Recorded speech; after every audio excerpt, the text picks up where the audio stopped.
My arrest and prison detention for 54 days. Vacation well spent. Over 1,000 Imo youths languishing and dying in prison. Tiger Base, IPOs responsible. At about 4:30 p.m. on Sunday, 20th October 2024, I was ambushed at exactly opposite Teacher's House, Port Harcourt Road, Owerri, by Ebubago militants and Tiger Base officers, led by one Chidebere Wosu, who ordered that I should be thrown inside the boot of the Lexus car they ambushed me with. There was nothing different from kidnappers and those who arrested me. Nothing to distinguish them as security agents. However, I was taken to the state CID, locked up at the intelligence department without telling me why I was arrested. On Monday, being the 21st October 2024, at about 11:14 a.m., I was brought out by two Tiger Base operatives, namely Innocent and Philip. The one named Innocent was the IPO who presented 3 petitions to me. The first petition was the accusation of arson written by a faceless organization whose grammatical sequencing could best be described as cut and join, lacking in substance and merit, poorly constructed. The faceless writer never made any reference to the TVC news where Nonsonkwa quoted in his video broadcast. The second petition was written by one SP Davidson of the Intelligence Department of the Imo Police Command, where he accused me of inciting the public against the government by saying that the LGA chairman signed their resignation letters as a holding charge if they don't part with a certain percentage of the local government allocation. The third petition, also written by the same SP Davidson, was that I am planning to cause anarchy for organizing a protest against police extortion. I made my statements accordingly. I was told I would see the CP for an interview, but I never saw the CP till I was hurriedly bundled to the Magistrate Court 1 on Wednesday, October 23rd, where I was remanded in prison custody, even when the magistrate knew she has no jurisdiction over treason charges brought against me. I was taking notes. When I arrived at the Federal Correctional Center, there was excitement among the inmates when they saw me. I was taken to Records Department where I was documented by friendly warders and wardresses. I was later shown to my cell, F-line, where I shared the space with the General Provost of the prison and 4 others. The next day, I was taken to the Clinic Department of the prison where tests were conducted on me and the medical file opened for me.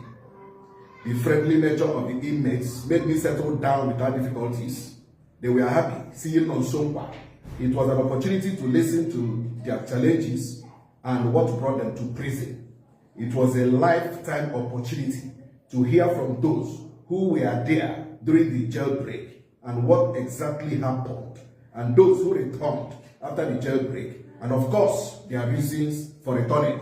Of course, there were some of them who were bundled back to prison by their people. It was worthwhile sitting and discussing with real criminals who told me they did what they were condemned for. There were those also who are innocent, yet they were sentenced and condemned. I had to peruse through the various judgment rulings of some of those sentenced or condemned, and I could see loopholes and miscarriages of justice.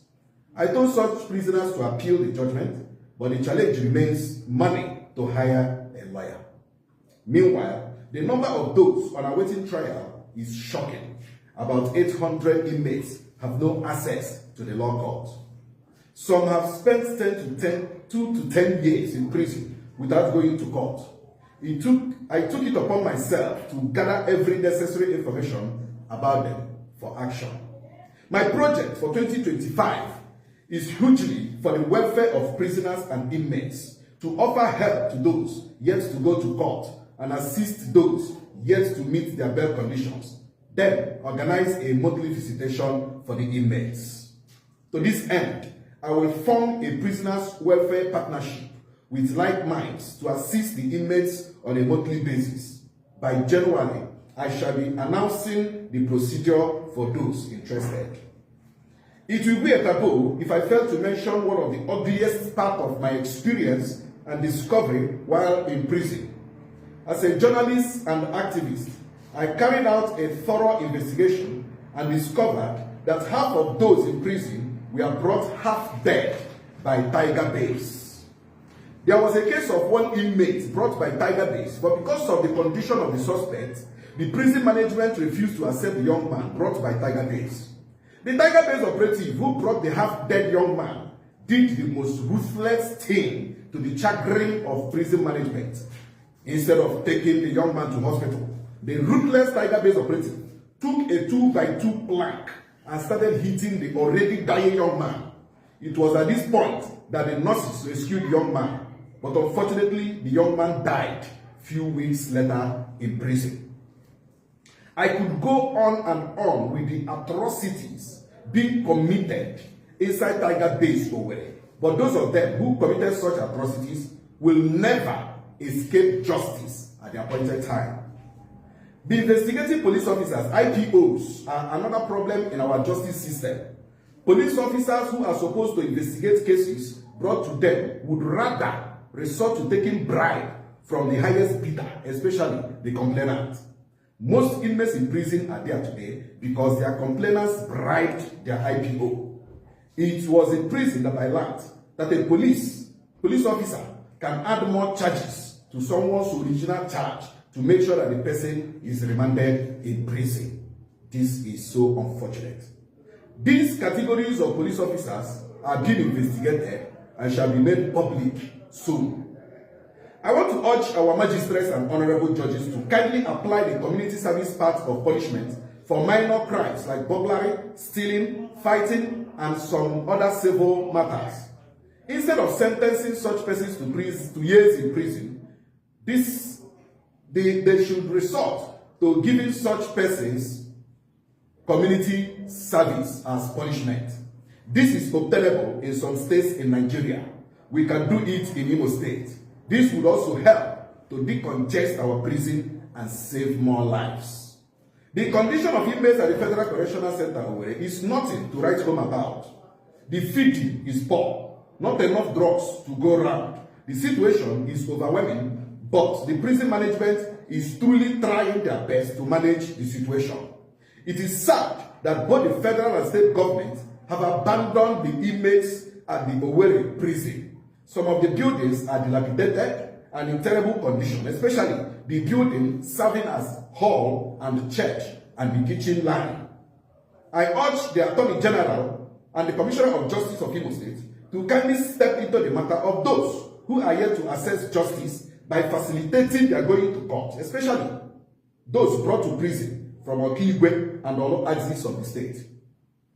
I want to appeal to the Governor of Imo State, Governor Hope Uzodimma, to exercise his prerogative powers on some inmates who have spent almost 16 to 21 years in prison and some very old men who are almost dying because of the frailty of old age. These set of prisoners deserve mercy. I want to appreciate my legal team led by Barrister Alex N.N. Williams, IBB Madugo, KC Mbekonye, Kisinga Ikoku, Barrister Chukwacha, Barrister Faith Obisike, and Chedema Amade. I won't forget the efforts of Duru Daniels, Marjorie, Saviola Godwin, the entire Ozisa family, Obinna Chineke of Dalin FM, Davidson Amarez Amamosu of Toast FM, and my other colleagues who added their voices for my freedom. The National Human Rights Commission, International Human Rights Commission, RULAC, Amnesty International, National Youth Alliance, United Nations Human Rights Watch, Protect the Weak International Foundation. I can't mention all of you here, especially those who visited me while in prison, brought food, cash to assist me. I don't take you for granted. May God bless you all.